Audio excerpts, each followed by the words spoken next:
ఆఖరి రాత్రి ప్రభువా మీరు మమ్మల్ని జ్ఞాపం చేసుకోండి.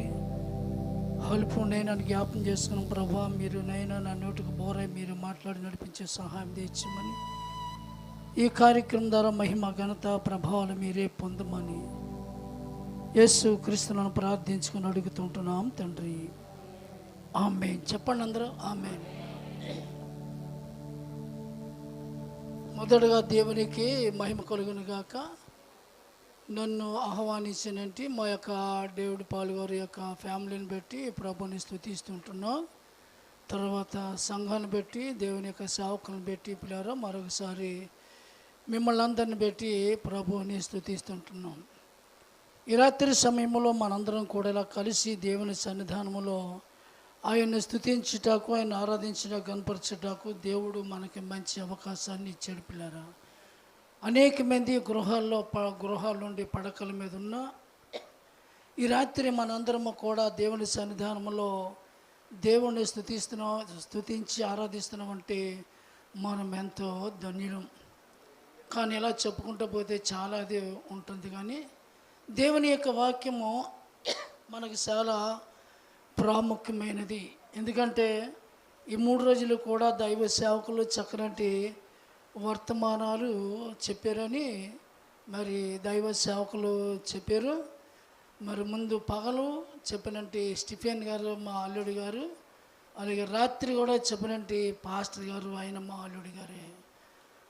ఇద్దరు కూడా రాత్రి చెప్పినైన పెద్ద అల్లుడు, ముందు చెప్పినైన చిన్న అల్లుడి గారు.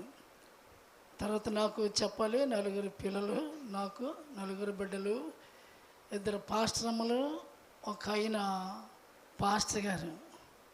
డేవిడ్ పాల్ గారు పెద్దమ్మాయినే మా అబ్బాయికి వివాహం చేసుకున్నాడు కాబట్టి మీరు మా యొక్క బంధువులు.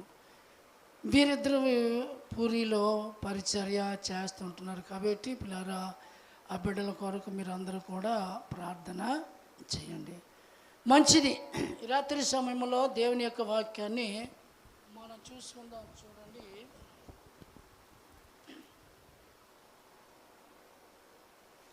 మొదటి సామ్యాలు గ్రంథము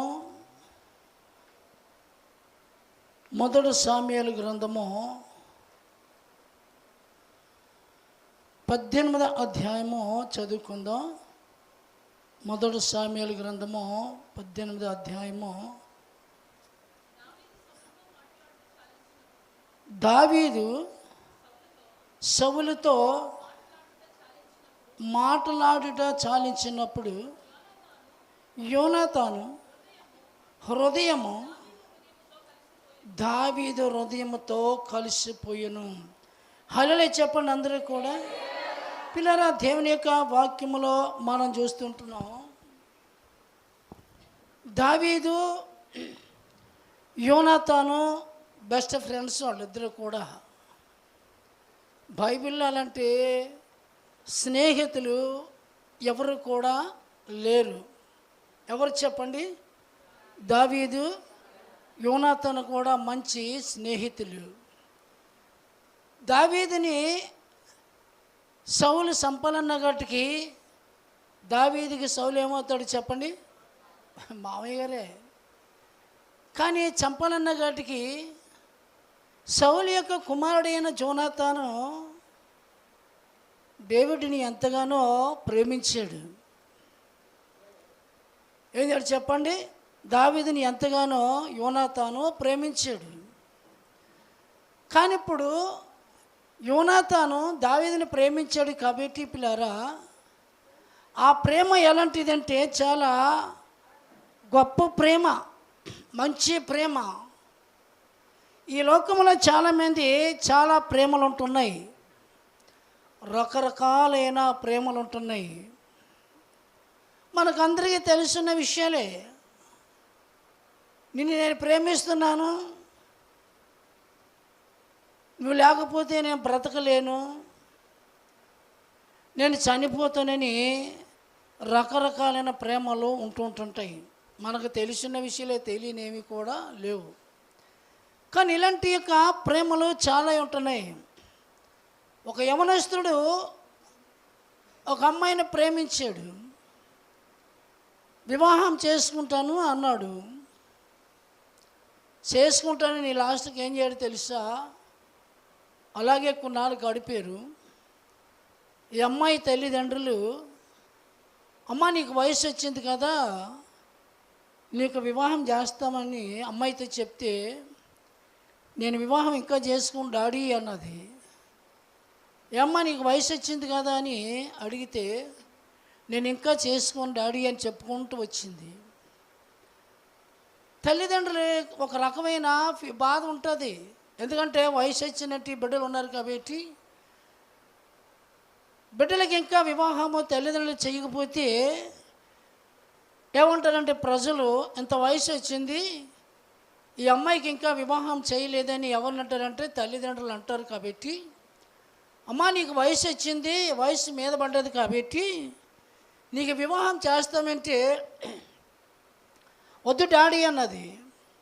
అప్పుడు తండ్రి ఏం చేశాడంటే, మన పాస్టర్ గారు లాంటి పాస్టర్ గారి దగ్గరికి వెళ్ళి, అయ్యా మీరు పాస్టర్ గారు కదా, మా అమ్మాయితో ఒక మాట చెప్పండి, వివాహంకి వయసు వచ్చింది కదా, వివాహం చేసుకోమని చెప్పండి అని తండ్రి వచ్చి పాస్టర్ గారితో చెప్పాడు. ఎందుకంటే పాస్టర్లు అంటే కొద్దిగా చెప్తే అంటారని ఉద్దేశంతో. కానీ పాస్టర్ గారు ఒక రోజుని పిలిచి, అమ్మ మరి తల్లిదండ్రులు ఇలాగా వివాహం చేస్తారంట, మరి వయసు వచ్చింది కదా చేసుకుంటే, అప్పుడు వివరాలన్నీ పాస్టర్ గారితో చెప్పింది. అయ్యగారు ఇలాంటి సంగతి అండి, నేను ఒక అబ్బాయిని ప్రేమించాను, పెళ్లి చేసుకుంటానని అలాగే విధంగా ప్రేమించుకున్న విధంగా పెళ్లి చేసుకుంటానన్నాడు. ఇలాగ కొన్నాళ్ళు మేము జీవించాము. కానీ ఇప్పుడు ఆ అబ్బాయి చనిపోయాడు. మా నాన్నగారు వివాహం చేసుకోమంటున్నారు, కానీ నా అబ్బాయికి హెచ్ఐవి అండి, ఇది అదే రోగము నాకు కూడా ఉన్నది. ఈరోజు వివాహం చేసుకుంటే పెళ్లి చేసుకున్న అబ్బాయిని ఏం చేయాలి, బాధ పెట్టాలండి, అందుకే నేను వివాహము చేసుకున్నాను. చూడండి ప్రియారా, గమనించండి, ప్రేమ అనేది చాలా భయంకరమైనది. అర్థమైందా? ఈరోజు యవనస్తుల్లో మనం చూస్తుంటున్నాం. గమనించండి, తల్లిదండ్రులు ఇష్టం లేకుండా, తల్లిదండ్రుల ఆలోచన లేకుండా యవనస్తులు వాళ్ళ కాళ్ళే చూసుకుని ఏం చేస్తారో తెలుసా, గుడిలోకి వెళ్ళో ఎక్కడికి వెళ్ళో రకరకాలుగా పెళ్ళిళ్ళు చేసుకుని ఏం చేస్తారో చెప్పండి, పోలీస్ స్టేషన్కి వెళ్ళో ఎక్కడికి వెళ్ళో ఏం చేస్తారో చెప్పండి, ఇంటికి వచ్చేస్తున్నారు. తల్లిదండ్రుల యొక్క బాధ అర్థమైందా? యవన బిడ్డలు గమనించాలి విషయాన్ని. తల్లిదండ్రుల యొక్క మాట వినాలి, తల్లిదండ్రులకు లోబడాలి, తల్లిదండ్రుల్ని ప్రేమించాలి. అర్థమైందా? తిమోతిని అంటాడు అపోస్తలుడైన పౌలు, ప్రేమలోను నీ యొక్క విశ్వాసములోను జాగ్రత్తగా కాపాడుకుండా అని తిమోతి 4:11 ఈ మాటలు చెప్తాడు. చదువుతారా మాటని తీసుకుని?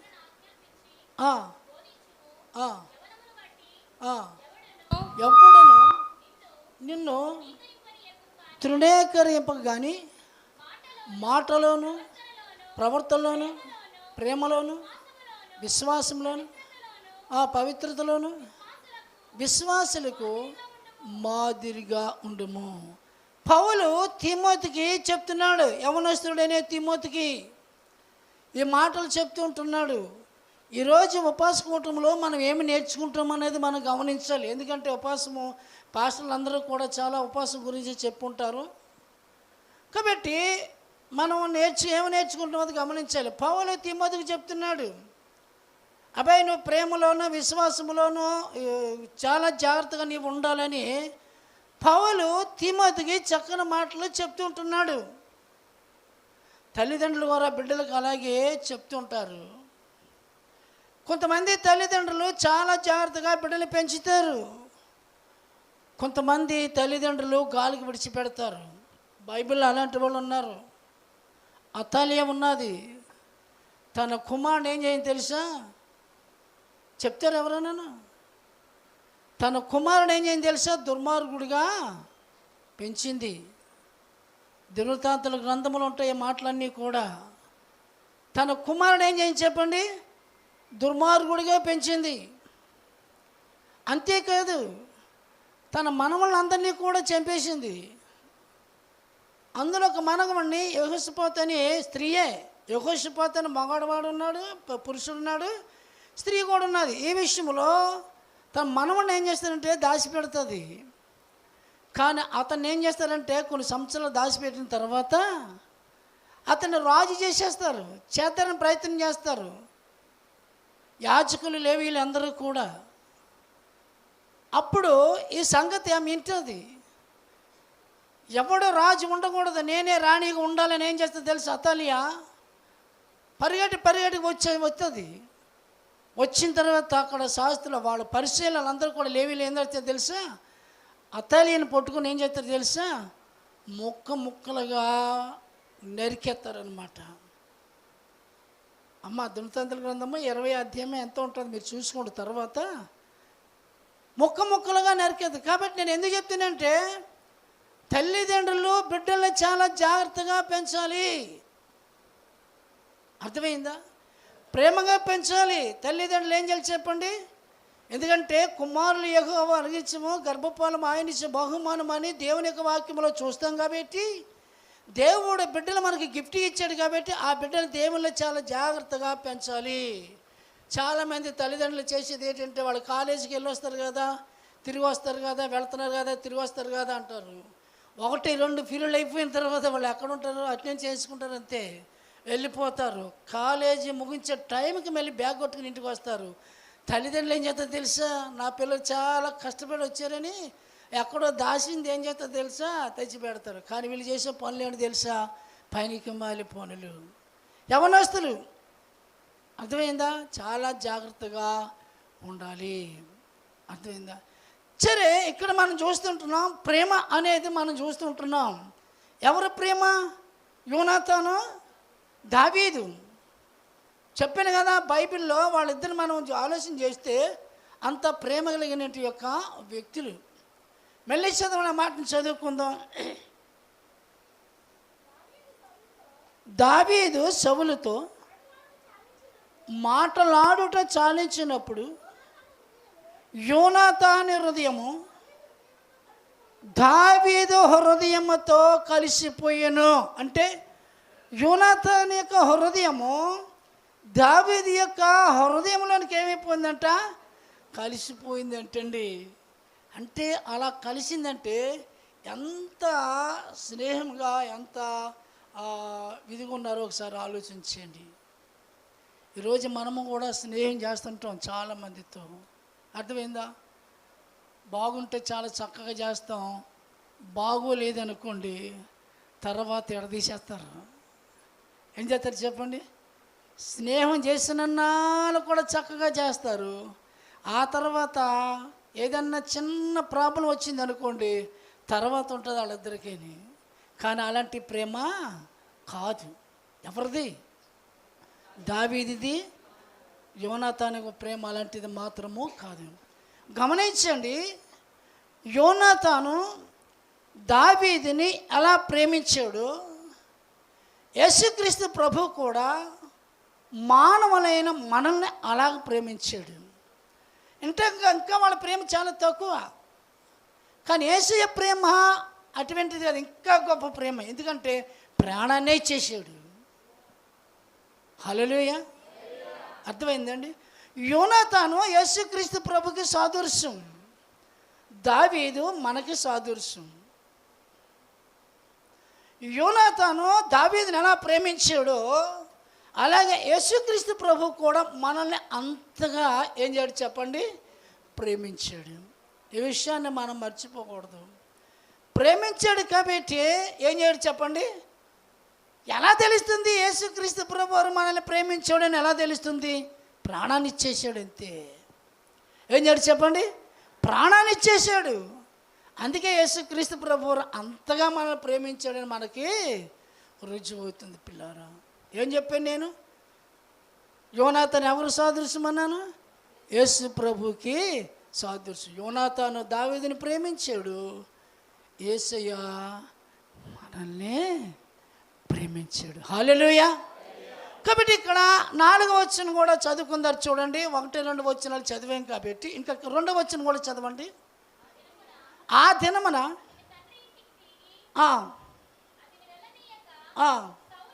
సౌలు దావీదు తనకు ప్రాణ స్నేహితుడిని భావించుకుని అతనిని ప్రేమించాడు. ప్రాణ స్నేహితుడు అని ఏం చేయాలి చెప్పండి? ప్రేమించాడు. నా ప్రాణ స్నేహితుడు. ఒక నిబంధన చేసుకున్నారు. దావీదును యోనాతాను నిబంధన చేసుకున్నారు. ఏడు తెలుసా నిబంధన? దేవుడు, నేను చనిపోయిన తర్వాత నా కుటుంబంలో ఎవరన్నా మిగిలి ఉంటే అది నీవే చూసుకోవాలని యోనాతాను దావీదుకు చెప్తాడు.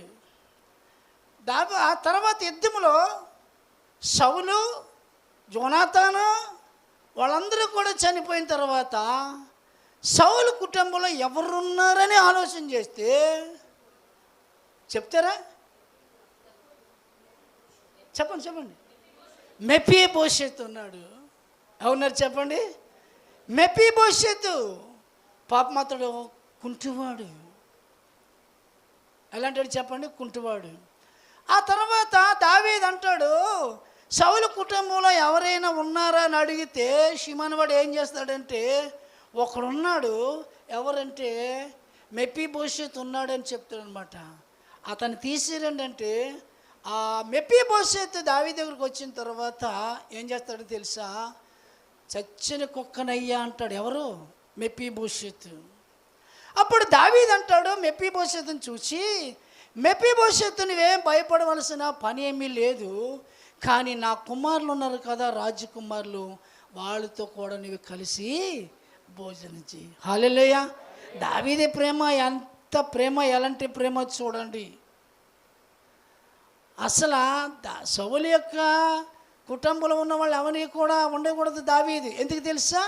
దావీదుని సౌలు చంపడానికి ప్రయత్నం చేశాడు. అయితే సౌలు కుమారుడైన యోనాతాను దావీదు ఫ్రెండ్షిప్గా పెట్టి యోనాతాను యొక్క దానిని బట్టి ఏం చేశాడంటే మెఫీబోషెతుని ఏం చేశాడంటే దావీదు ఏం చేశాడు చెప్పండి? ప్రేమించాడు. ఎందుకంటే ఒక నిబంధన చేసుకున్నాడు. ఆ నిబంధన పెట్టి నా కుటుంబంలో ఎవరైనా మిగిలితే నువ్వు చూడాలి డేవిడ్ అని చెప్తే నేను ఎవరిని కూడా విడిచిపెట్టను యోనాతాను అని దావీదు అక్కడ వాగ్దానం చేస్తాడు. ఇక 4వ వచనంలో చదువుకుందారు చూడండి. 4వ వచనంలో ప్రాముఖ్యమైన వాక్యంలోకి మనం వస్తున్నాం. మరియు యోనాతాను తన దుప్పటిని, తన కత్తిని, తన విల్లును, వడికట్టును తీసి దావీదునకు ఇచ్చెను. హల్లెలూయా. చెప్పండి అందరూ హల్లెలూయా. యోనాతాను దావీదుతో మాట్లాడుతూ ఏమంటున్నాడంటే, దుప్పటి ఒకటి ఇచ్చాడు, కత్తి ఒకటి ఇచ్చాడు, విల్లు ఒకటి ఇచ్చాడు, నడికొట్టు ఒకటి ఇచ్చాడు. మొత్తం 4 ఐటమ్స్లు అక్కడ యోనాతాను దావీదుకి ఇచ్చాడు. పిల్లరా, ఇక్కడ మొట్టమొదటి దాని గురించి మనం ఆలోచన చేస్తే దుప్పటి అని ఉంది. అర్థమైందా? దుప్పటి అనే పిల్లరా మనం చూస్తుంటున్నాం. ఇది ఎక్కడున్నదంటే యోనాతాను తన యొక్క అంగీ వేసుకున్న తర్వాత అంగీ మీద అది వస్త్రము, ఆ వస్త్రాన్ని తీసి యోనాతాను ఏం చేశాడంటే దావీదుకి ఇచ్చాడు అనమాట. రాజులు చూడండి, రాజులు వేసుకున్న తర్వాత అంగీలు వేసుకున్న తర్వాత దాని మీద మంచి విలువైనది ఏం చేస్తారు చెప్పండి? రాజులు వేసుకుంటుంటారు. అలాంటిది ఏం చేశాడంటే యోనాతాను దావీదుకి ఇచ్చాడు. ఎందుకు తెలుసా? దేవుడు, ఇదిగో నా తండ్రి తర్వాత నేను రాజును అవ్వాలి, కానీ నేను కాదు రాజునవ్వడం, నువ్వు రాజు అవుతావు. హల్లెలూయా. నీవు రాజు అవుతావు. కాబట్టి నీలాంటి వాళ్ళు ఇలాంటిది వేసుకోవాలి అని ఏం చేయడు తెలుసా? తన శరీరం మీద ఉన్న యొక్క దుప్పటి తీసి, వస్త్రాన్ని తీసి ఎవరికి ఇచ్చాడు తెలుసా? దావీదుకి ఇచ్చాడు. అది దుప్పటి అంటే కానీ పిల్లారా, అది చాలా విలువైన వస్త్రము. అది ఎవరు వేసుకుంటారంటే రాజులు వేసుకుంటారు. అందుకే యోనాతాను గ్రహించి ఏం చేయడు తెలుసా, నా తండ్రి తర్వాత రాజు అవ్వాల్సిన వాడు నీవే కాబట్టి ఇది నువ్వు తీసుకో, ఇది నీకు సరిపోద్ది. ఎందుకంటే నా తండ్రి తర్వాత నువ్వే రాజు అవుతున్నావు కాబట్టి ఇది తీసుకో అని ఏం చేస్తారంటే ఆ వస్త్రాన్ని పిల్లారా యోనాతాను దావీదుకి ఇస్తాడు. ఒక మాట చూడండి, అక్కడ అంటాడు, యోనా గ్రంథము 3వ అధ్యాయము 6వ వచనం చదవండి. అక్కడ మీకు అర్థమవుద్ది. అక్కడ యోనా ఆ సంగతి నినివే రాజునికి వినబడినప్పుడు అతడును తన సింహాసనం మీద నుండి దిగి రాజు వస్త్రములు, ఇప్పుడు ఏమని చేస్తున్నాం మనము, అదనమాట. అది ఎవరు వేసుకుంటారంటే రాజులు వేసుకుంటారు. నినివే పట్టణంలో ఉన్న రాజు ఏం చేశాడంటే ఉపవాస దినాన్ని ఏం చేశాడంటే రాజు వస్త్రములు తీసి గోను బట్ట కట్టుకుని ఏం చేశాడంటే అందరితోటి కూడా ఉపవాసం ఉన్నాడు. ఆయన కూడా పక్కన బాడేశాడు అవన్నీ కూడా. కానీ ఆ యొక్క రాజు వస్త్రము కూడా తీసాడు. అంతే, తన శరీరం మీద ఉన్న రాజు వస్త్రాన్ని కూడా ఎవరు తీశారు, రాజు తీసాడు. అదనమాట రాజు వస్త్రం అంటే. ఆ వస్త్రమే యోనాతాను ఎవరికి ఇచ్చాడు తెలుసా, దావీదుకి ఇచ్చాడు. చూసారా ఎంత ప్రేమ, చూడండి. ఏమన్నాడు తెలుసా, డేవిడ్ నేను కాదు వేసుకోవడం, నా తండ్రి తర్వాత రాజు అవ్వలసినట్టు వాడు నీవు కాబట్టి ఇదిగో ఇది వేసుకో అని ఏం చేశాడు తెలుసా, యోనాతాను దావీదుకి ఇచ్చాడు. ఎంత ప్రేమ చూడండి పిల్లారా. యెషయా గ్రంథము 61వ అధ్యాయము 10వ వచనంలో ఒక మాట చదువుకుందాం చూడండి. యెషయా గ్రంథము 61వ అధ్యాయము 10వ వచనం చదువుకుందాం. చదవండి. శృంగారమైన పాగా ధరించుకున్న పెండ్లి కుమారుని రీతిగాను ఆభరణములతో అమ్మ ఎన్న వచ్చింది చదువుతున్నా, 10 వచ్చింది చదవమ్మా. యెషయా గ్రంథము 61:10 చదవమ్మా. ఆయన రక్షణ వస్త్రములను నాకు ధరింపజేసి ఉన్నాడు, నీతి అయిన పైబట్టను నాకు ధరింపజేస్తున్నాడు. చూసారు, రక్షణ వస్త్రము. ఇది రక్షణ వస్త్రము. ఏ వస్త్రం చెప్పండి, రక్షణ వస్త్రము. ప్రతి ఒక్కరూ ధరించుకోవాలి ఈ రక్షణ వస్త్రం. ఇక్కడ రక్షించబడిన వాళ్ళు ఎంతమంది ఉన్నారు, ఒకసారి చేయొత్తండి. రక్షించబడిన వాళ్ళు ఎంతమంది ఉన్నారు చేయొత్తండి. పులిగెత్తడమ్మా. ఓకే, మంచిది, చాలామంది ఉన్నారు. మొట్టమొదటి మనకి ఏం కావాలి చెప్పండి, రక్షణ. అర్థమైందండి, రక్షణ అనేది మనకి కావాలి. చూసారా, రక్షణ లేకపోతే మన జీవితంలో ఏమీ కూడా లేదు. అందుకే రక్షణ ఎక్కడుందని మనం ఆలోచన చేస్తే ఎవరిస్తారా రక్షణ, యేసు ప్రభువే రక్షకుడైనా, మన కొరకు ప్రాణం పెట్టాడైనా, మనం రక్షించుకున్నాడు.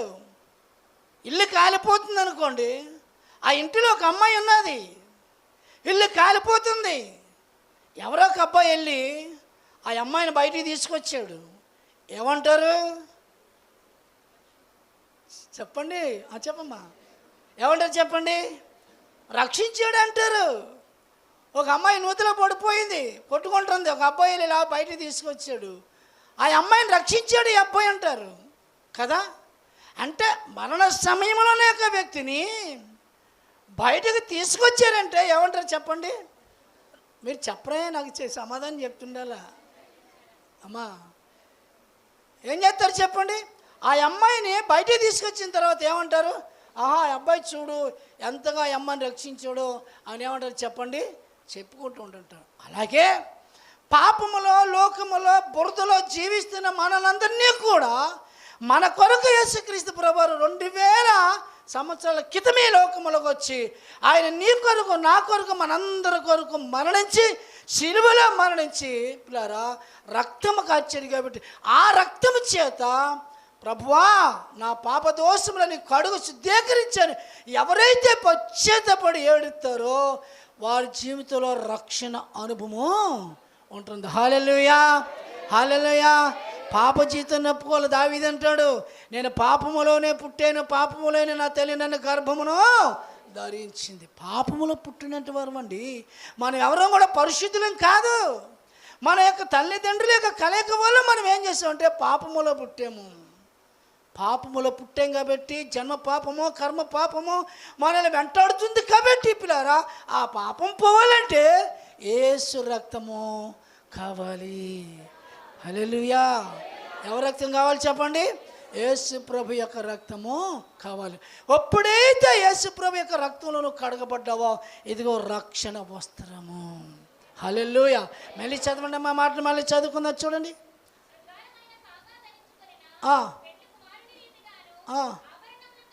అమ్మా వదిలేశారు. మరి ఆయన రక్షణ వస్త్రమును నాకు ధరింపజేసి ఉన్నాడు. రక్షణ వస్త్రము అది దావీదుకి ఇచ్చింది. అలాంటిది చెప్పండి, యోనాతాను ఇచ్చింది. అది శ్రేష్టమైన వస్త్రము, విలువైన వస్త్రము, మంచి వస్త్రము. పిల్లారా, ఎవరిచ్చారంటే యోనాతాను. ఎవరికి ఇచ్చారు చెప్పండి?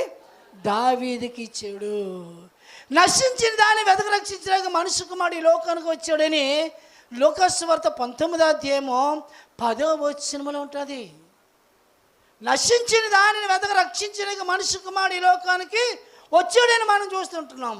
అదే 9వ వచనం కూడా చదవండి. అక్కడ 9వ వచనం 19వ అధ్యాయము 9వ వచనం కూడా చదవండి అమ్మా. అందుకు యేసు ఇతడును అమ్మా అబ్రహాము కుమారుడే, ఎందుకనగా నేడి ఇంటికి రక్షణ వచ్చింది. ఎవరి గురించి చెప్తున్నాడు యేసయ్య? అక్కడ జక్కయ్య గురించి చెప్తున్నాడు.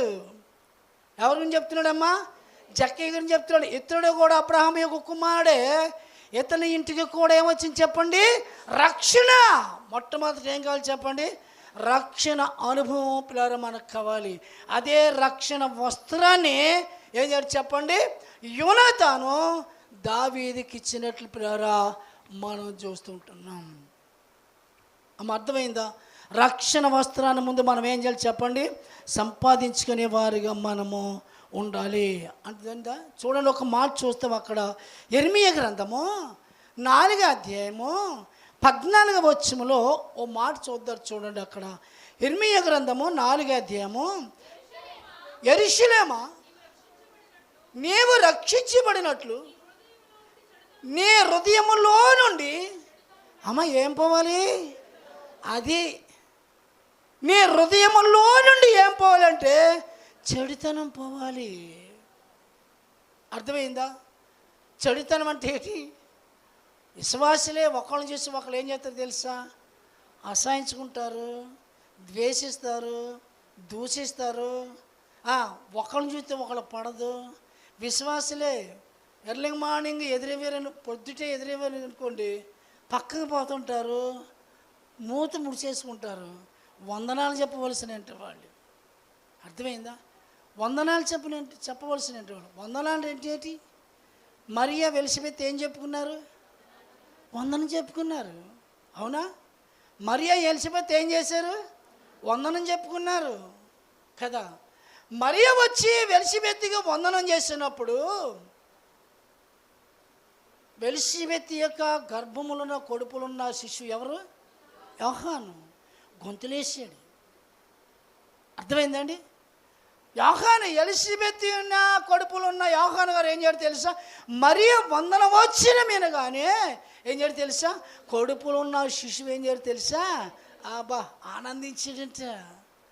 నా తండ్రి యొక్క తల్లి నా దగ్గరకు వచ్చిందని ఏం చేశాడు యోహాను? ఆనందించాడు. కాబట్టి పిల్లరా, మనం ఉదయాన్నే లేచి మనం ఏం చేయాలి చెప్పండి? వందనాలు చెప్పుకోవాలి. మగవాళ్ళకి మగవాళ్ళు, ఆడవాళ్ళకి మగవాళ్ళు ఆడవాళ్ళు కూడా చెప్పుకోవాలి ప్రతి ఒక్కరు. ఎందుకని? క్రీస్తు రక్తములో కడగబడిన ప్రతి ఒక్కరూ కూడా ఆడైనా మగైనా ఏం చేయాలి చెప్పండి? కనపడినంటిని ఏం చేయాలి చెప్పండి? వందనాలు అని పిల్లలు మనము చెప్పుకోవాలి. అలా చెప్పుకోవడం ద్వారా దేవునికి ఏమవుతుంది చెప్పండి? మహిమ. హల్లెలూయా. దేవునికి మహిమ అవుతుంది. అంతేగాని విశ్వాసం సహోదరుని చూడగానే అలా పక్కకు పోవడం, మూతి ముడుచుకోవడం ఇలాంటి మనం చేసినట్లయితే అసలు క్రైస్తత్వమే కాదు. అమ్మ దయచేసి మీరు అందరూ చాలా మంచోళ్ళు, అందరూ ఒకళ్ళనొకళ్ళు ప్రేమించుకుంటారు అంటే మీరు మిమ్మల్ని చూస్తుంటే అలాగే కాపాడుతుంది కాబట్టి అమ్మ చాలా మంచోళ్ళు. కాబట్టి మనం చేయవలసింది ఏంటంటే అక్కడ మళ్ళీ చదవండి. అక్కడ అమ్మ ఇర్మీయా గ్రంథం 4 ఇర్మీయా గ్రంథం 4:14 వచ్చును. యెరూషలేమా యెరూషలేమా రక్షింపబడినట్లు నీ హృదయములో నుండి చెడుతనము కడిగి వేసుకొనుము. ఎన్నాళ్ళ వరకు నీ దుష్టాభిప్రాయములు నీకు కలిగియుండును. అది ఎన్నాళ్ళు ఉంటాం అలాగా, ఎన్ని సంవత్సరాలు ఉంటాం అలాగా దుష్ట అభిప్రాయములతో, చెడుతనముతో. ఎందుకంటే క్రీస్తు రక్తంలో కడగబడ్డాక కాబట్టి నీలో ఉన్న చెడుతనం అంతా తీసేటాక ఆయన వస్తే ఇంకా నీ హృదయంలో పాపం ఉంచుకొని, చెడుతనం ఉంచుకొని లోకములో జీవిస్తే మరి ఆయన ఏమనుకుంటాడు? బాధపడతాడు కదా అండి. అందుకే ఉన్నాడు యెరూషలేమా, ఏమన్నాడు అక్కడ?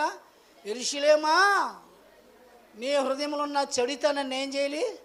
శుభ్రంగా కడిగి వేసుకో. కడుక్కున్నామా? కడుక్కుని మళ్ళా బురదలోకి వస్తున్నామా? పంది అంతే. పంది ఏం చేస్తుంది చెప్పండి? పంది ఏం చేస్తుంది? దానికి ఎంత చెప్పిన కాడికి ఏం చేస్తుంది చెప్పండి?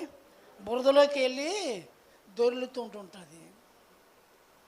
ఓ పంది పిల్లని తీసుకుని ఒక ఆయన చాలా చక్కగా బుజ్జిగుందని కారులో ఎక్కించుకొని తీసుకువెళ్తుంటే ఆ కారులో వెళ్ళేటప్పుడు బురదగా ఎక్కడ కనిపించిందంట, దారిలో సడాలను అందరూ కుతికేసిందంట.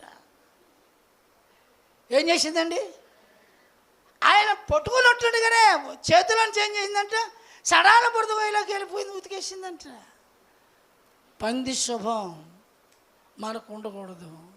ఏ శుభం ఉండాలి? గొర్రె శుభం. అర్థమైందా?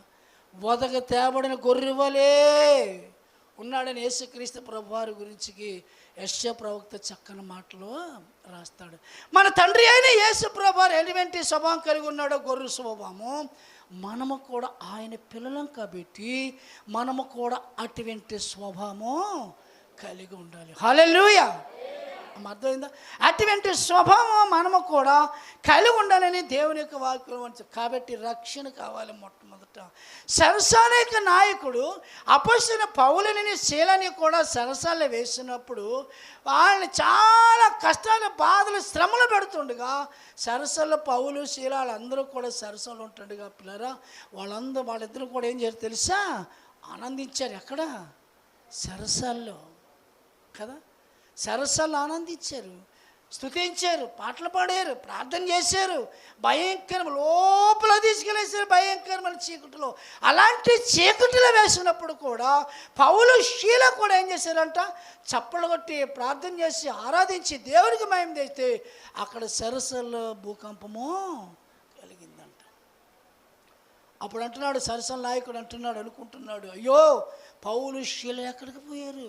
మా యజమాని చూస్తే నన్ను చంపేస్తానని ఆ సరసల నాయకుడు కత్తి తీసుకుని పొడుచుకుని చచ్చిపోతుంటే పౌలు అంటాడు, ఒరే అబ్బాయి నువ్వు పొడుచుకుని చావద్దు, మేము ఎక్కడే ఉన్నాం, నువ్వు చచ్చిపోవద్దు అని పౌలు ఆ సరసల నాయకుడితో మాట్లాడిన తర్వాత అంటాడు కదా. అపోస్తలుల కార్యం 16:31 వచ్చిన చదవండి. అందుకు వారు ప్రభు అయిన యేసునందు విశ్వాసముంచుము, అప్పుడు నీవును నీ ఇంటి వారు రక్షణ పొందుదురని చెప్పాను. ఇక్కడ రక్షణ లేనట్టు వాళ్ళు ఇంకా ఎంతమంది ఉన్నారు కదా. సరసాల నాయకుడు పౌలుని అడుగుతుంటున్నాడు, అయ్యా రక్షణ పొందాలంటే నేను ఏమి చేయాలి? రక్షించబడాలంటే నేను ఏమి చేయాలి? పౌలు అంటున్నాడు, యేసుక్రీస్తు ప్రభునందు నీవు విశ్వాసం ఉంచుము. అర్థమైందండి? కాబట్టి పిల్లారా, జోనాతాను డేవిడ్కి ఏమి ఇచ్చాడు చెప్పండి? వస్త్రము. అది మంచి వస్త్రము, ప్రశస్తమైన వస్త్రము, అదే రక్షణ వస్త్రము. ఈరోజు అటువంటి వస్త్రం మనం ధరించుకున్నామా? ధరించుకోవాలి. ఇంకా అటువంటి వస్త్రము ధరించుకునే వాళ్ళు ఎవరైనా ఉంటే ప్రభు దగ్గరికి పోతే ఆ వస్త్రాన్ని నీకు ఇస్తాడు. అర్థమైంది, చెప్పాను కదా. యోనాతాను దావీదుని ఎలా ప్రేమించాడో, ఆ దుప్పటినిచ్చాడో పిల్లరా, అలాగే యేసుక్రీస్తు ప్రభువు కూడా మనకేం చేసి చెప్పండి, ప్రాణాన్ని అర్పించేశాడు. హల్లెలూయా. ఏం చేశాడు చెప్పండి, ప్రాణాన్ని ఏం చేశాడు, అర్పించేసాడు. చూసారా? కాబట్టి యోనాతాను ఎవరిని ప్రేమించాడు చెప్పండి, దావీదుని చక్కగా ప్రేమించాడు. అయ్యా ఇదిగో నువ్వు రాజు కాబట్టి ఈ వస్త్రం నీకు సరిపోద్ది, నువ్వు ధరించుకొని ఏం చేశాడు, అక్కడ వస్త్రం ఇచ్చాడు. రెండోది ఏంటి చెప్పండి, అక్కడ రెండోది ఏంటి, కత్తి. రెండోది ఏమి ఇచ్చాడు యోనాతాను, కత్తినిచ్చాడు. ఎవరికి, దావీదుకు. రెండోది ఏం చేశాడు చెప్పండి, కత్తి. కత్తి అనగా దేవుని యొక్క వాక్యము. కత్తి అనగా దేవుని యొక్క వాక్యము, రెండంచెలు గల ఖడ్గమని ఉంటుంది దేవుని యొక్క వాక్యములో. కత్తి ఇచ్చాడు. పేతురు గారు ఏం చేశారు చెప్పండి, పేతురు ఒక అతన్ని ఏం చేశాడు, చెవి తగిలేరికేసాడు. యేసుప్రభు వారిని పట్టుకొని వచ్చినప్పుడు గెత్సేమనే వనంలో యేసుప్రభు వారు ప్రార్థన చేస్తుంటే అక్కడ సైన్యం అంతా వచ్చి పట్టుకుంటుంటే పేతురు కత్తి తీసి ఏం చేశాడంటే అందులో సైనికుడిని చెవి తగిలేరికేసాడు. ప్రభు ఏమంటాడు తెలుసా, కత్తి పట్టుకున్నవాడు కత్తితో మరణిస్తాడు. కానీ ఈ కత్తి అలాంటిది కాదు. ఈ కత్తి వాక్యం అనే కత్తిది. యోనాతాను దావీదుకి ఇచ్చింది అలాంటి కత్తి అంటే వాక్యం అనే కత్తి. ఆ కత్తిని ఇచ్చాడు. రెండోది చూసారా, వాక్యము రెండంచెలు గల ఖడ్గము కత్తి. గమనించండి, ఈ వాక్యము ప్రతిరోజు కూడా మీరు ఏం చేయాలి తెలుసా, చదవాలి. చదివిన తర్వాత దాన్ని ఏం చేయాలి చెప్పండి, ధ్యానించాలి. భక్తులు అంటాడు దేవుని యొక్క వాక్యం చదివినప్పుడు ఎలా ఉంటుందని చెప్తారు మీరు. ఏమంటాడు చెప్పండి, అది దేవుని యొక్క వాక్యం చదివినప్పుడు అంట క్రొవ్వు మెదడు దొరుకున్నట్లు అలా ఉంటుందని చెప్తాడు. వాక్యము చదవాలి. అర్థమైందా? వాక్యము చదవాలి, దానిని ఏం చేయాలి, జ్ఞానించాలి.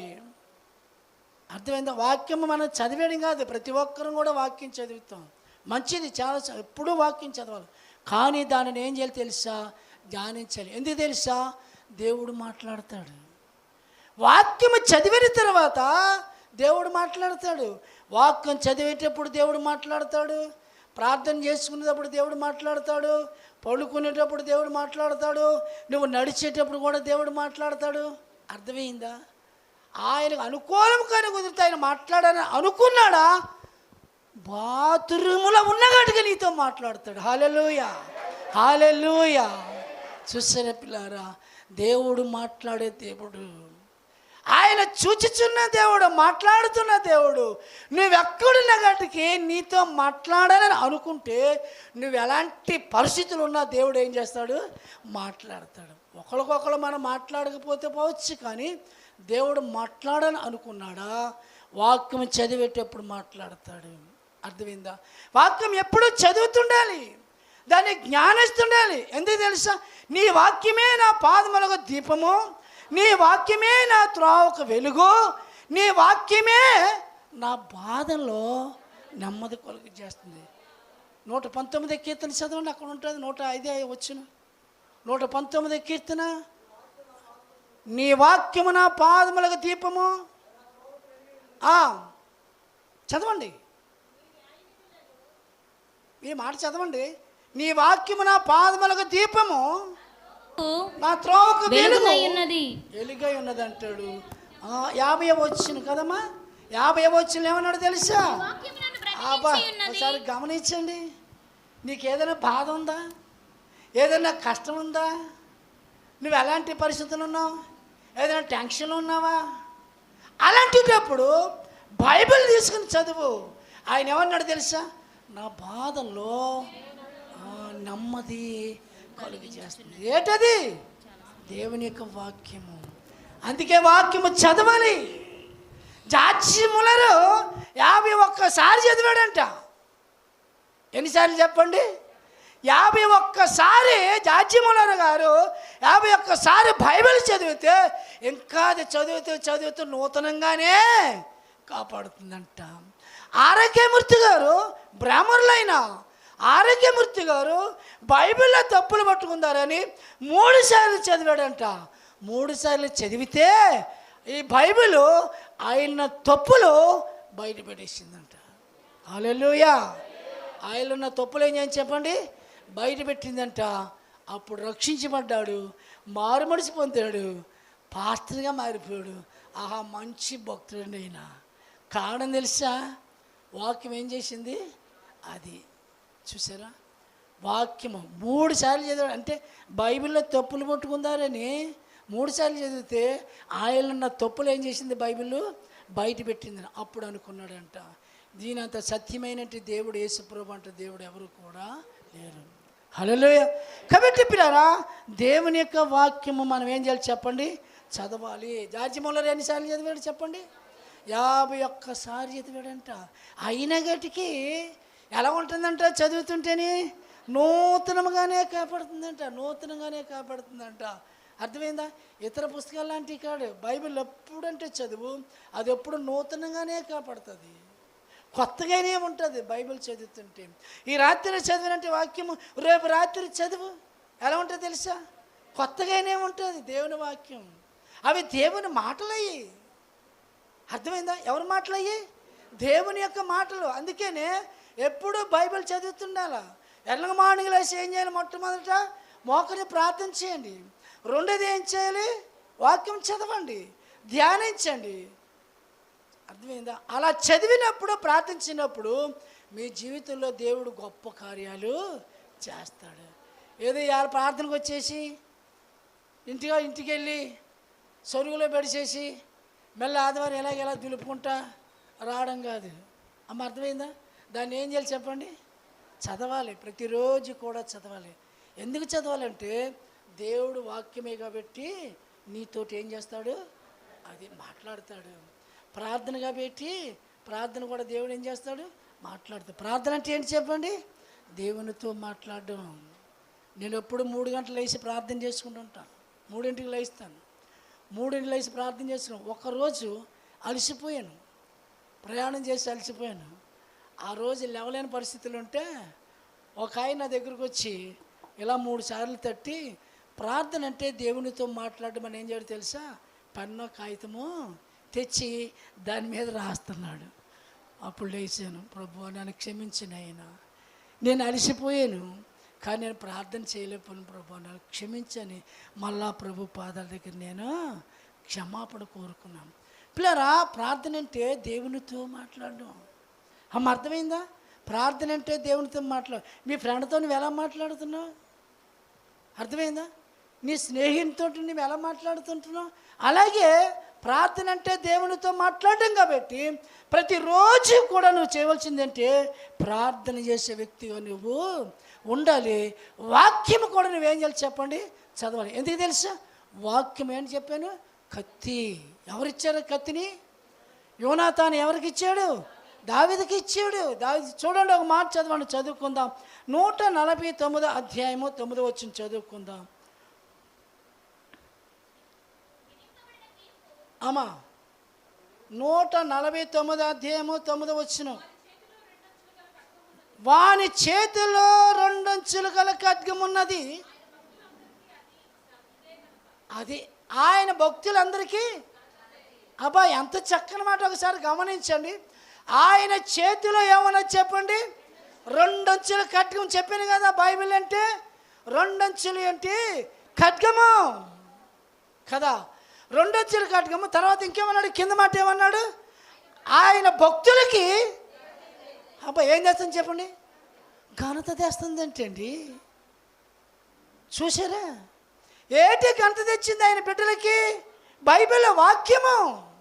ఇది 2 అంచులు గల ఖడ్గంగా పెట్టి, ఇది ఎప్పుడు కూడా నీ చేతిలో ఉండి నువ్వు చదివితే భక్తులైనట్టు వారికి, తన పిల్లలైనట్టు వారికి ఘనత. ఈరోజు మీరు అందరూ భక్తులేనా కాదా?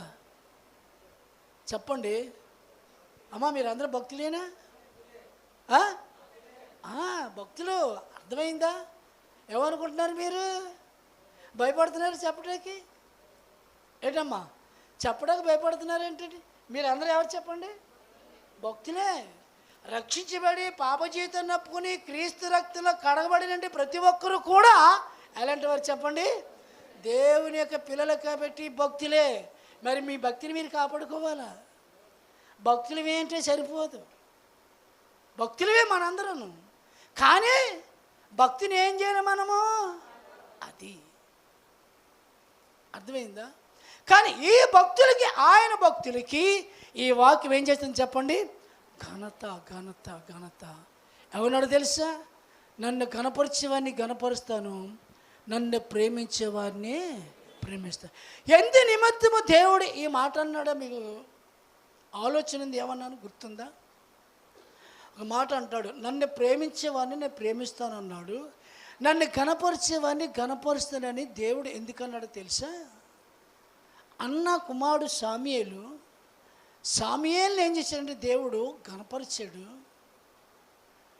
ఏలీ కుమారులు దుర్మార్గులు అయిపోయారు కాబట్టి వాళ్ళని ఏం చేసి తెలుసు? యుద్ధంలో చంపేశాడు. ఏలీ యాజకుడు కాబట్టి ఆయనకు కుమారులు ఏమైపోయారు తెలుసా? చనిపోయారు. కానీ అన్న కుమారుడైన సామ్యూయేలు విషయంలో దేవుడు ఏమన్నాడు తెలుసా? సామ్యూయేలు నన్ను గణపరిచాడు కాబట్టి నేను కూడా ఏం చేస్తాను తెలుసా? సామ్యూయేలుని ఏం చేస్తున్నాను? గణపరుస్తున్నాను. సామ్యూయేలు ఏం చేశాడు? దేవుని గణపరిచాడు. మరి దేవుడు ఏం చేశాడు? సామ్యూయేలుని గణపరిచాడు. అందుకు అంటున్నాడు అన్నమాట, నన్ను ఎవరైతే గణపరుస్తున్నారో వారిని నేను గణపరుస్తాను. ఈ బైబిల్ ఏం చేస్తుంది తెలుసా? మనల్ని ఏం చేస్తుంది? తన భక్తులైనట్టి వారికి ఏం చేస్తుంది తెలుసా? ఘనత తెస్తుంది. అమ్మా, అర్థమవుతుందా? నువ్వు బైబిల్ చదివినప్పుడు, బైబిల్ చేత పట్టుకున్నప్పుడు, బైబిల్ చదివినప్పుడు ఈ బైబిలే నీకు ఘనత తెస్తుంది. కొంతమంది ఏం చెప్తారు తెలుసా? ప్రార్థనకు వచ్చినప్పుడు బైబిల్ పట్టుకుని రారు. లేకపోతే ఒకవేళ తేవాలని ఉంటే ఏదో సంగీతో నమ్ముచుడు తెచ్చేసుకుంటారు, లేదంటే ఏదో కవర్తోటి ఏం చేస్తారు చెప్పండి, అలా పెట్టుకుని వస్తుంటారు. అమ్మా, దయచేసి మన దేవుని యొక్క పిల్లలం కాబట్టి అలా పట్టుకుని రావాల్సిన పని, ధైర్యంగా మనం బైబిల్ పట్టుకుని రావాలి. ఎందుకు తెలుసా? మనకు ఘనత తెచ్చేది అదే, మనకి ఘనత ఇచ్చేది అదే, దేవుని యొక్క వాక్యమే. అందుకే అంటాడు, చూడండి మాట చదువుకుంది అక్కడ అంటున్నాడు చక్కని మాట. యెహెజ్కేలు గ్రంథము 3వ అధ్యాయము 2-3 వచనంలో చదువుకుందారు. చూడండి అక్కడ యెహెజ్కేలు గ్రంథము 3వ అధ్యాయము 2-3 వచనం చదువుకుందాం.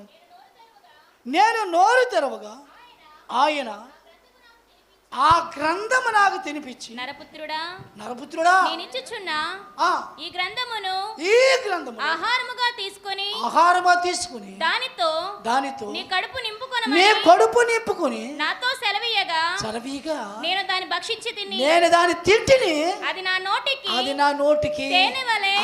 హల్లెలూయా చెప్పండి అందరూ, హల్లెలూయా. ఒక మాటలో చెప్పుకోవాలంటే, అయ్యా నీ మాట నా నోటికి తేనెలాగా మధురములాగా ఉంది. అందుకే మనం ఏం చేయాలి? చదవాలి.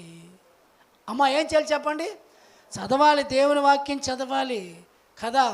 దేవుని వాక్యం ఎలా ఉంది చెప్పండి? మనకి తేనె కంటే, జుంటి తేనె దారుల కంటే మధురమైన దేవుని యొక్క వాక్యము, ఆ ఖడ్గము మనం ఏం చేయాలంటే పట్టుకోవాలి. దాన్ని మనం ఏం చేయాలి చెప్పండి? చదవాలి. అమ్మ, అర్థమైందా? మనం ఎప్పుడు కూడా దాన్ని ఏం చేయాలి చెప్పండి? చదవాలి. అది మనం తినాలి. దేన్ని తినాలి? వాక్యాన్ని తినాలి. యెర్మీయా దేవుని వాక్యం తిని నవలి మింగేశాడంట. అర్థమైందండి? నవిలి మింగేశాడంట దేవుని యొక్క వాక్యాన్ని. పిల్లరా, మనము కూడా ఏం చేయాలి చెప్పండి? నవలాలి. అర్థమైందా? చదవాలి. మన కడుపు నిండా మనకేముండాలి చెప్పండి? దేవుని వాక్యం ఉండాలి. దేవుని వాక్యం తినాలి. మన కడుపులో ఏముంటుంది చెప్పండి? వాక్యం ఉండదు. కానీ మన మైండ్లో వాక్యం ఉండదు, కానీ మన తలంపుల్లో వాక్యం ఉండదు. కానీ చెప్పాలంటే వేరే వేరే వేరే వేరే ఆలోచనలు ఉంటాయి. ఆడవాళ్ళకి ఇంకా ఎక్కువ ఉంటాయంట. ఎవరు వరి అవ్వద్దు, ఆడవాళ్ళకి ఇంకా ఎక్కువ ఉంటాయంట. ఎందుకంటే ఆ మగవాళ్ళు, పురుషులు 500 మాటలు మాట్లాడితే రోజుకి, స్త్రీలంట 1000 మాటలు మాట్లాడతారంట. ఎన్ని మాటలమ్మా చూసారా? మగవాళ్ళు ఎన్ని? ఎగ్జాంపుల్ చెప్తున్నాను. 500 మాటలు మాట్లాడారంటే మగవాళ్ళు. స్త్రీలు ఏం చేస్తారంట? 1000 మాటలు అంటే డబల్ అన్నమాట. అంటే స్త్రీల మాటలు అంత అలా ఉంటాయి అన్నమాట. అర్థమైందా? కాబట్టి పిల్లారా, మనము దేవుని యొక్క వాక్యములో మనం చూస్తుంటున్నాం. ఆయన వాక్యాన్ని మనం ఏం చేయాలి చెప్పండి? నవిలి మింగాలి, చదవాలి. అది మన నోటికి ఎలా ఉంటుందంట? తేనె కంటే మధురము. మత్తయి సువార్త 4:4 ఓ మాట మనం చూస్తాం. సాతాను శత్రువు అక్కడికి వచ్చినప్పుడు ఏమంటాడు తెలుసా? యేసు నువ్వు ఎందుకు ఉపవాసం ఉన్నావా అని శత్రువు వచ్చి అడిగితే ఏమంటాడు తెలుసా? మనుషుడు రొట్టె వలన మాత్రం కాదు కానీ దేవుని నోట నుండి వచ్చిన ప్రతి మాట వలన జీవించాను. మనుషుడు రొట్టె వలన కాదు బ్రతకడము, దేవుని నోట నుండి వచ్చిన మాట వల్ల బ్రతకాలని యేసు ప్రభువు సవాల్ చేశాడు. ఎవరితోటి?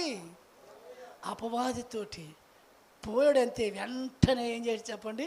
వాడిపోయాడు. పిల్లారా, మనుషుడు రొట్టె వలన మాత్రము కాదు కానీ దేవుని నోట నుండి వచ్చు ప్రతి మాట వలన జీవించనని సవాల్ చేశాడు అంతే. ఏంటి? కత్తిని ఇసిరాడంతే.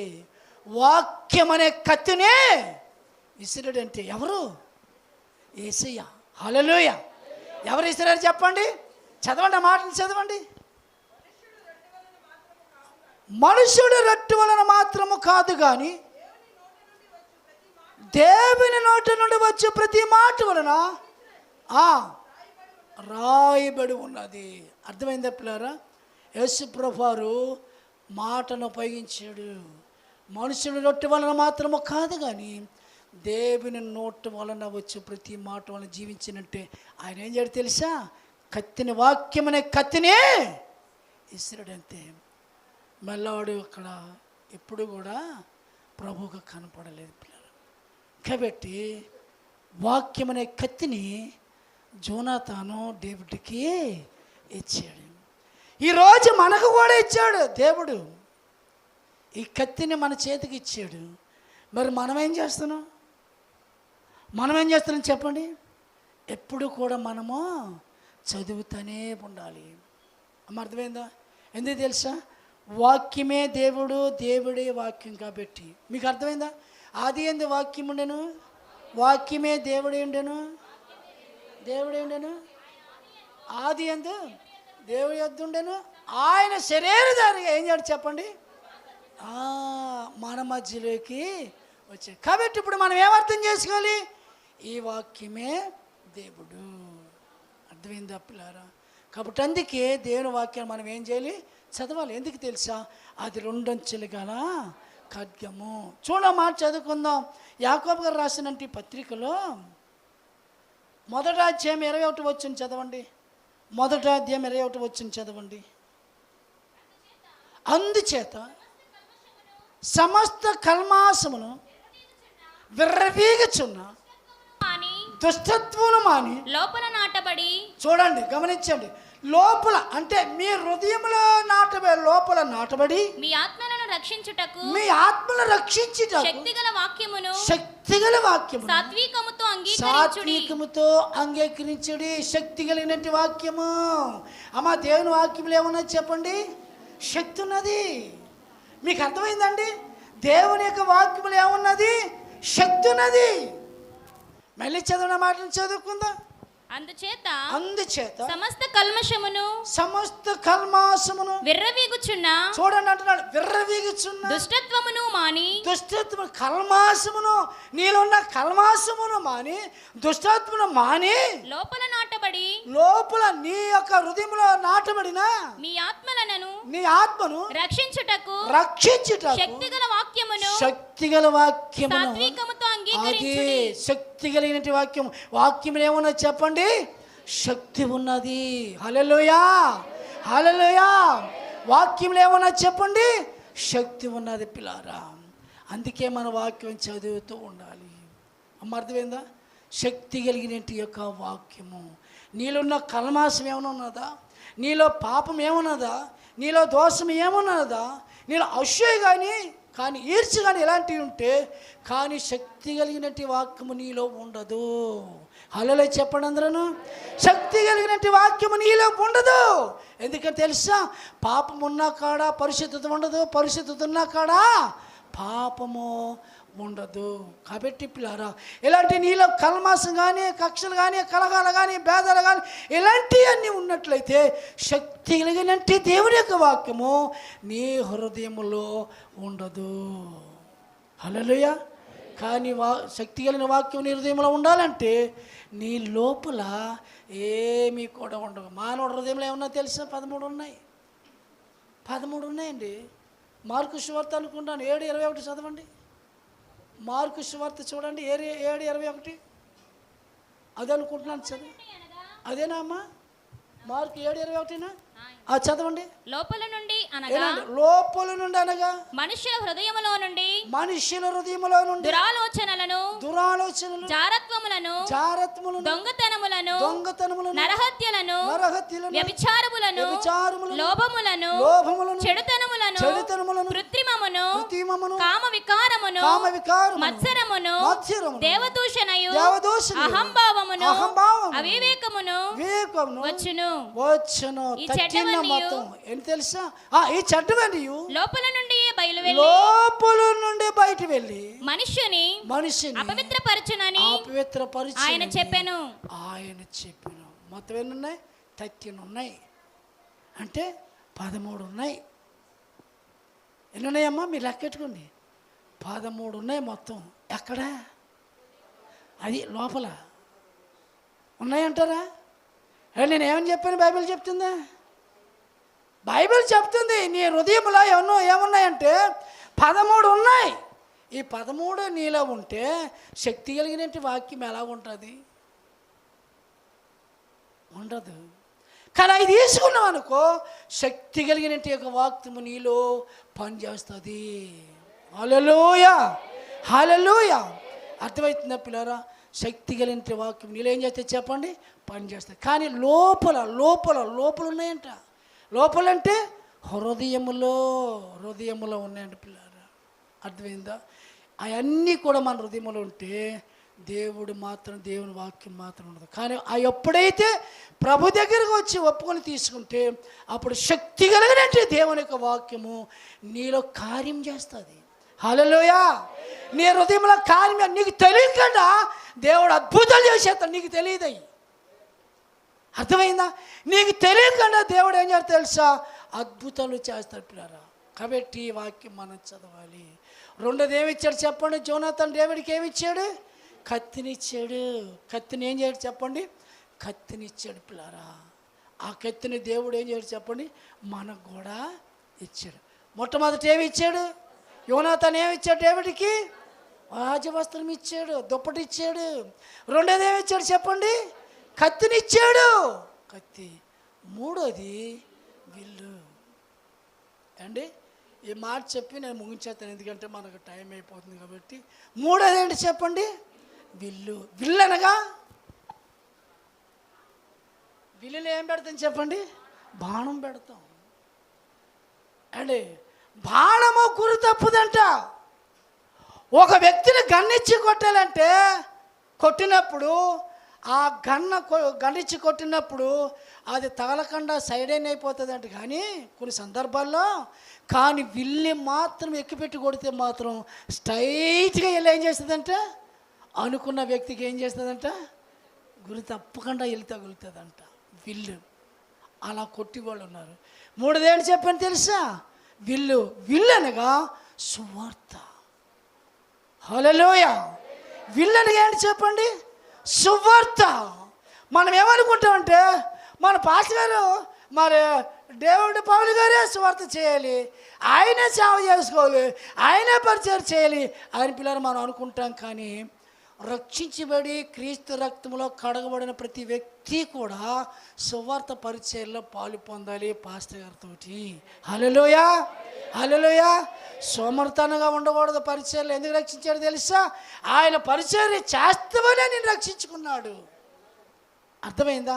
ఆయన పనిలో పాలు పొందుతామనే నేను రక్షించుకున్నాడు. భయంకరమైన లోకంలో రక్షించుకున్నట్టు కారణం తెలుసా? ఆయన పని చేయాలని, ఏదో పని చేయాలని. చర్చిలో పని ఉంటుంది, సువార్త పరిచయం ఉంటుంది, చాలా చాలా చాలా ఉంటాయి. కానీ మీరు ఏం చేయాలి తెలుసా? విశ్వాసం లేనట్టు వారు సువార్త పరిచయాలు ఏం చేయాలి చెప్పండి? పాలు పొందాలి, సువార్త చేయాలి. విల్లనగా పరిచర్య. అమ్మ అర్థమైందా?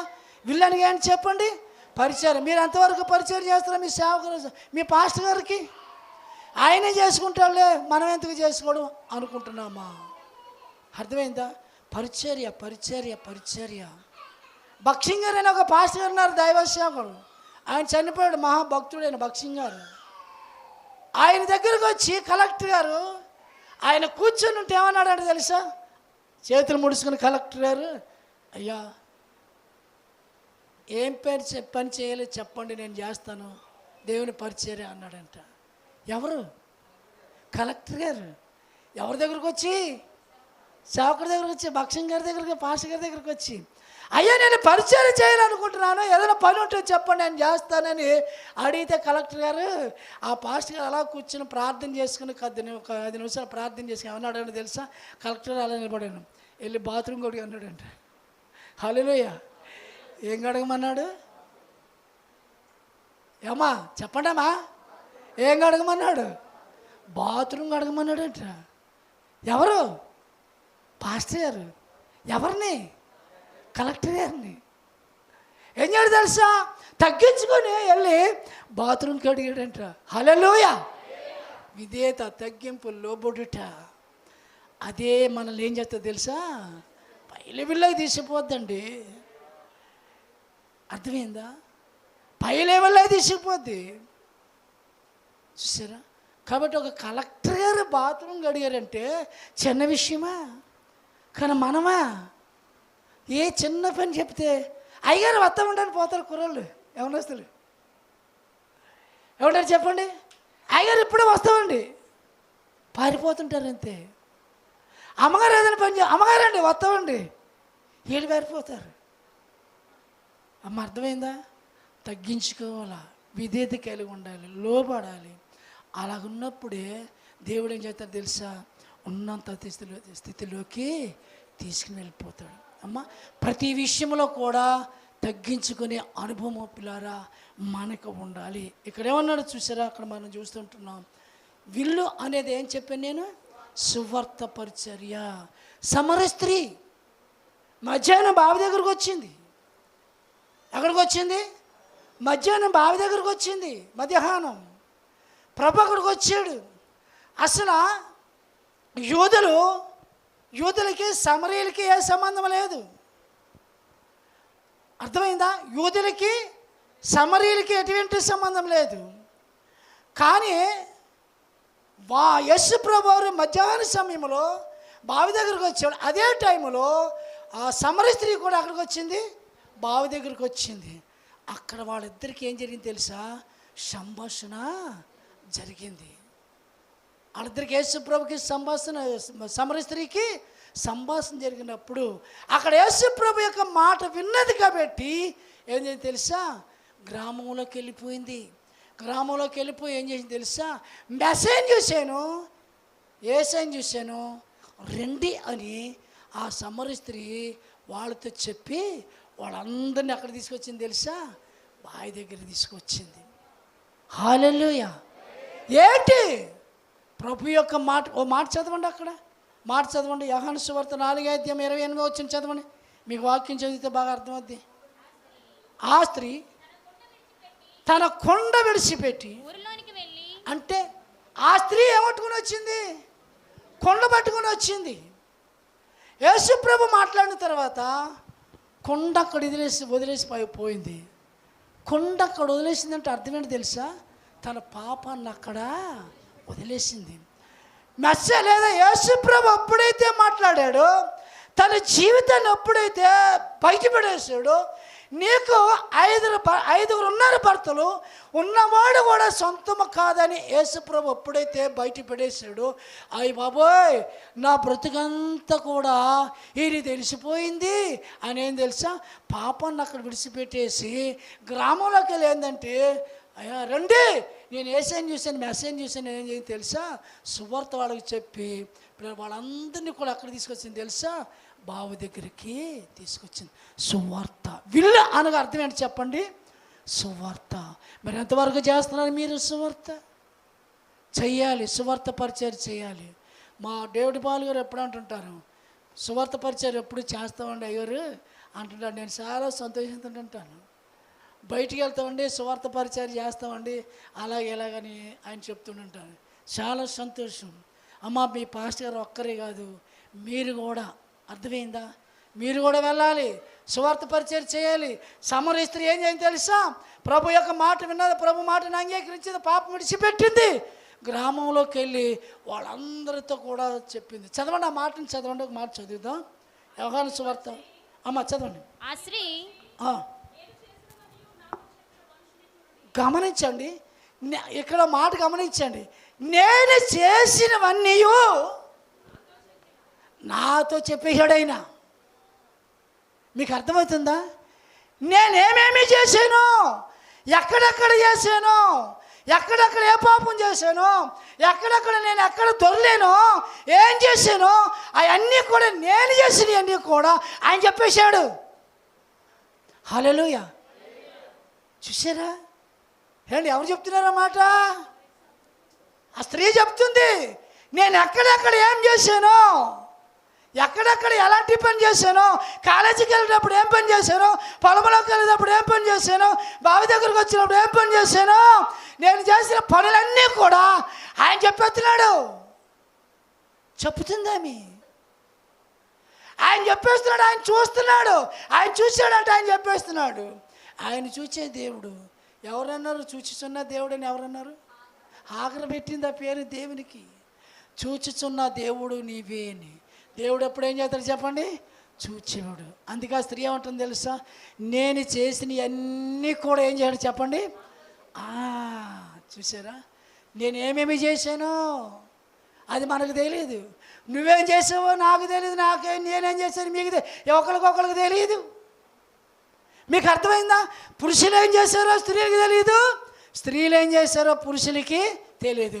వాళ్ళు చేసింది ఎవరు చూస్తున్నారు? అదే చెప్తుంది. నేను ఏమేమి చేశానో, ఎక్కడెక్కడ ఏమేమి చేశానో అవన్నీ కూడా చూసినాడు, చెప్పేస్తున్నాడు అని గ్రామంలోకి వెళ్ళి చెప్పి వాళ్ళందరినీ కూడా ఏం చేయండి చెప్పండి? ప్రభు దగ్గరికి తీసుకుని వచ్చింది పిల్లలు. చూసారా? కాబట్టి సువార్త పరిచర్య చేసే వ్యక్తిగా ఉండాలి. చూడండి, ఒక పాట పాడుకుందాము. ఒక పాట పాడతాను నేను, మీరు వచ్చిన వాళ్ళు కూడా పాడండి. పాట అందరూ పాడదాం. సువార్తకి సంబంధించినటువంటి పాటే అందరూ పాడదాం. అయ్యో సువార్త ప్రకటించకపోయిన ఎడల నాకు శ్రమ, నీకు శ్రమ, మన అందరికీ శ్రమ. అయ్యో సువార్త ప్రకటించకపోయిన శ్రమ, నీకు శ్రమ, మన అందరికీ శ్రమ. అయ్యో సువార్త ప్రకటించకపోయిన శ్రమ.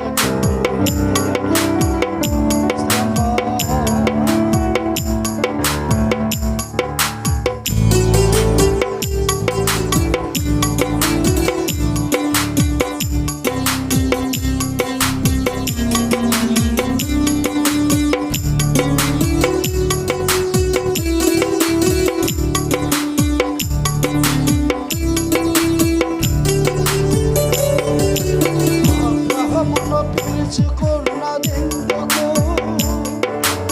అబ్రహముకు మలుచుకున్నదెందుకు, అబ్రహమును పిలుచుకున్నదెందుకు, అబ్రహముకు మలుచుకున్నదెందుకు. వాగ్దానమనిచ్చి వారసునిగా చేసి, వాగ్దానమనిచ్చి వారసునిగా చేసి, నీతిమంతునికి వెంచిన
శక్తినిగా క్రీస్తు వెలిసినందుకు, శక్తినంతటిని ధారపోసినందుకు, శక్తినిగా క్రీస్తు వెలిసినందుకు, శక్తినంతటిని ధారపోసినందుకు, సిలువ మ్రాను నీడ్చి రక్తమంత వచ్చి, సిలువ మ్రాను నీడ్చి రక్తమంత వచ్చి, సిలువలో వ్రేలాడినది వెందుకు, తొలవను పరదేచినది ఎందుకు, ఎందుకు అయ్యో సువార్తను ప్రకటించకపోయిన శ్రమ, నీకు శ్రమ, మన అందరికీ శ్రమ,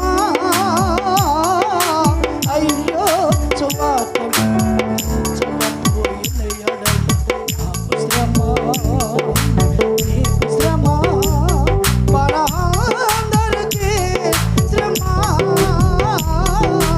అయ్యో సువార్తను ప్రకటించకపోయిన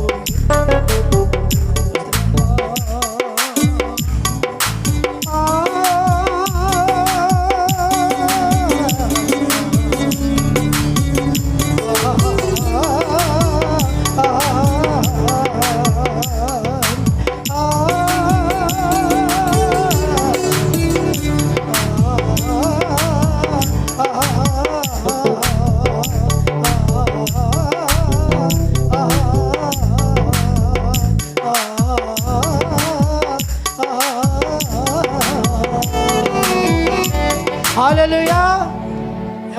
ఏం పాడుకునేవాళ్ళు? అయ్యో సువార్త ప్రకటించకపోయి ఎడల నాకు శ్రమ, నీకు శ్రమ, మనకందరికీ కూడా శ్రమ. ఎందుకు తెలుసా? రక్షించబడిన ప్రతి ఒక్కరికి కూడా ఈ భారము ఉన్నది. సరే, ఒక మాట చదువుకొని ముగించుకుందాం. కొరింథీయులు రాసిన పత్రికలో, మొదటి కొరింథీయులు రాసిన పత్రికలో 9వ అధ్యాయము 16వ వచనం చదువుకుందాం. ఈ మాట చదువుకుని మనం ముగించుకుందాం. మొదటి కొరింథీ 9:16 చదవమ్మా. నేను సువార్తను ప్రకటించుచున్నాను, నాకు అతిశయ కారణము లేదు, అతిశయ కారణము లేదు. సువార్తను ప్రకటింపవలసిన భారము, సువార్త ప్రకటించవలసిన భారం నా మీద మోపబడి ఉన్నది. అయ్యో అయ్యో నేను సువార్తను ప్రకటింపకపోయిన ఎడల, సువార్తను ప్రకటించకపోయిన ఎడల నాకు శ్రమ, నాకు శ్రమ. అమ్మేంటున్నారు కదా, సువార్త ప్రకటించకపోయిన ఎడల నాకు శ్రమ. ప్రతి ఒక్కరు, ఈ భారము పాస్టర్ గారిదే కాదు, విశ్వాసులు కూడా ఉన్నది. సువార్త ప్రకటించే భారం. ఇప్పుడు సమరస్త్రీ పాస్టర్ అమ్మ లేకపోతే విశ్వాసి కదా. గ్రామంలో ఉన్న వాళ్ళందరికీ కూడా ఏం చేసింది చెప్పండి? సువార్త పరిచయం చేసింది. ప్రభు దగ్గరికి అందరికీ కూడా తీసుకొచ్చింది. వాళ్ళు ఏమంటారు తెలుసా? నువ్వే కాదు చెప్పడం, మేమందరం కూడా వెళ్ళి ఆయన్ని మేము చూసాం. కాబట్టి ఏ సువార్త భారము అందరి మీద ఉన్నది. యోనాతాను 3వ ఏమి ఇచ్చాడు చెప్పండి? డేవిడ్కి విల్లు అనగా సువార్త పరిచర్య. ఒక రాజుగారు ఉన్నారు గ్రామంలో. మాట చెప్పు, నేను ముగిస్తాను. రాజుగారు ఉన్నారు. ఆ ఊరిలో పెద్ద దొంగతనం ఒకటి జరిగింది. దొంగతనం చేసినట్టు వాడిని పట్టుకున్నారు. దొంగతనం చేసినట్టు వాడిని ఏం చేసి చెప్పండి? పట్టుకున్నారు. పట్టుకుని రాజుగారి దగ్గరికి తీసుకుని వచ్చారు.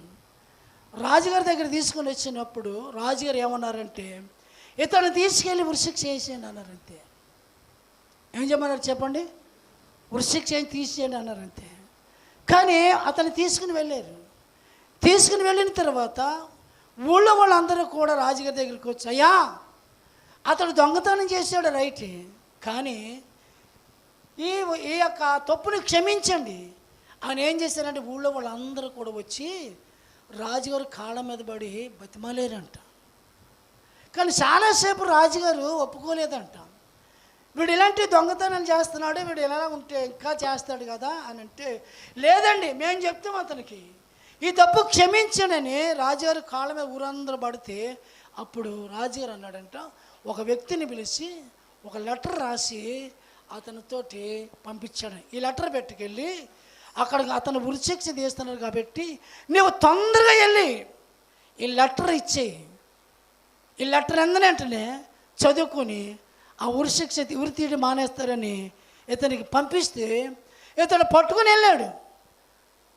వెళ్ళి ఇది చేతితో పట్టుకుని వెళ్ళాడు. వెళ్ళి ఏం చేశాడంటే అలసిపోతే ఆకలేస్తుంది. ఒక దిక్కున కూర్చొని ఏం చేయడు తెలుసా, ఒక స్థలంలో భోజనం చేసి మళ్ళీ ఏం చేశాడంటే మళ్ళా ప్రయాణం చేసి ఏం చేశాడంటే అలసిపోయి కంచేపు ఒక దిక్కున కూర్చున్నాడు. మళ్ళా అలసిపోయి అలసట తీర్చుకుని మళ్ళా లేచి మళ్ళీ ప్రయత్నం చేశాడు. మళ్ళా ప్రయత్నం చేస్తే ఒక గ్రామంలో ఏం జరుగుతుందంటే ఒక సంబరం జరుగుతుంది. ఆ సంబరంలో మనోడు సంబరంలో మునిగిపోయాడు. వాళ్ళతో పాటు ఏం చేశాడంటే డ్యాన్సులు వేసేస్తున్నాడు, నాటకాలు వేసేస్తున్నాడు. ఇది మర్చిపోయాడు, అసలైన విషయం మర్చిపోయాడు. ఆ సంబరం జరుగుతుంటే వాళ్ళతో పాటు ఏం చేయాలి, సంబరం చేస్తున్నాడు, ఆ డ్యాన్సులు వేస్తున్నాడు, మర్చిపోయాడు. తెల్లారిపోయిన తర్వాత గుర్తొచ్చిన తర్వాత పరిగెట్టుకుని వెళ్తున్నాడు. పరిగెట్టుకుని వెళ్ళబడికి ఏం చేయాలి తెలుసా, పరిగెట్టుకుని వెళ్ళబడికి అక్కడ సరసాల నాయకుడు ఉంటాడు కదా, అతనికి ఉరిశిక్ష తీసే ఒక వ్యక్తి ఉంటాడు కదా, అతనికి ఏం చేశాడంటే ఈ లెటర్, అయ్యా ఇగో రాజుగారు లెటర్ పంపించాడు, అతను ఉరిశిక్ష తీయొద్దన్నారు, రాజుగారు లెటర్ పంపించాడని అతనితో చెప్తే అప్పుడు అంటాడు కదా, ఒరే బాబు ఒక్క పావు గంట ముందు వస్తే ఒక ప్రాణాన్ని కాపాడదు, కానీ ఆలస్యం చేసు, కానీ ఇప్పుడే పావు గంటలోనే అతను ఉరిశిక్ష చేశారు, చనిపోయాడు. ఒక పావు గంటలో పోస్తే అతడు బ్రతికి ఉండును. నీ వల్లే అతడు చనిపోయాడు. ఈరోజు గమనించండి, నువ్వు సువార్త చేయకపోతే నీ వల్ల ఎంతమంది చచ్చిపోతున్నారు. హల్లెలూయా. నువ్వు సువార్త పరిచయం చేయకపోతే, నువ్వు ఇతరుల దగ్గరికి వెళ్ళి దేవుడు అంటే తెలియనట్టు వరకు యేసుక్రీస్తు ప్రభు సొంత రక్షకుడని నువ్వు చెప్పకపోయినట్లయితే నీ వల్ల, అలా చెప్పకపోవటం వలన ఎంతమంది చనిపోతున్నారు. హల్లెలూయా. మీరు గమనించండి దేవుని బిడ్డలుగా, అది పాస్టర్ గారి పనే కాదు, విశ్వాసుల యొక్క పని కూడా. అర్థమైంది. మూడోది ఏమి ఇచ్చాడు చెప్పండి, యోనాతాను దావీదుకి విల్లు ఇచ్చాడు. మొట్టమొదటి వాడు చెప్పండి, వస్త్రం, రక్షణ వస్త్రం. రెండోది ఏంటి చెప్పండి, కత్తి ఇచ్చాడు. మూడోది ఏంటి చెప్పండి, విల్లు ఇచ్చాడు. కాబట్టి పిల్లలు ఇవన్నీ కూడా ప్రభు మనకి ఇచ్చాడు కాబట్టి, దేవుడు మనకి ఇచ్చాడు కాబట్టి, ఈ బాధ్యత మనకు కూడా అప్పగించాడు కాబట్టి మనం కూడా చేసేవారు ఉన్నారు. అలా చేయకపోతే, అలా చెప్పకపోతే ఎంతమంది నశించిపోతున్నారు. ఆ సువార్త భారం అంతా కూడా మన మీద పడి ఉన్నది. ఎందుకు తెలుసా, మనం రక్షించబడ్డాం, ప్రభుని సొంత రక్షకుని అంగీకరించాం కాబట్టి మనం చెప్పవలసిన విషయాలు మనం ఏం చేయాలి చెప్పండి. దేవుడు అంటే తెలియనంటే వారికి ప్రభు గురించి పిల్లరా మనం చెప్పండి. ఎన్ని ఇచ్చారు చెప్పండి, మళ్ళీ అడుగుతున్నాను. ఒకటి వస్త్రము, అంటే దుప్పటి కదా, దుప్పడే అది వస్త్రము. రెండోది కత్తి అనగా రెండంచులు గల ఖడ్గమ వాక్యం. మూడోది విల్లు. ఇంకో నాలుగో చెప్పుకోవడానికి టైం లేదు కాబట్టి అమ్మ దేవుడి మాటలు వినిసిన కాక చిన్న ప్రార్థన చేస్తాను, ప్రార్థన చేసి ముగిస్తాను, తర్వాత అయ్యగారికి ఇస్తాను. పరిశుద్ధుని తండ్రి, మహాగణుడా, మహోన్నతుడా, జీవము కలిగినంటి యేసు ప్రభువా, వందనాలు స్తుతి స్తోత్రాలు చెల్లిస్తుంటున్నాను అయినా. ఇదిగో తండ్రి, మరొకసారి మీ సేవకులను జ్ఞాపకం చేసుకుని ఎంతో ప్రయాసపడి ప్రభా మరి అయినా ఈ మీటింగులు ఏర్పాటు చేశారు తండ్రి, మీ స్తోత్రాలైనా. అయ్యా బలహీన బలపరచండి, కృంగిపోయినట్టు వాళ్ళని లేవనెత్తండి స్వామి, కొందనాలు ప్రభా.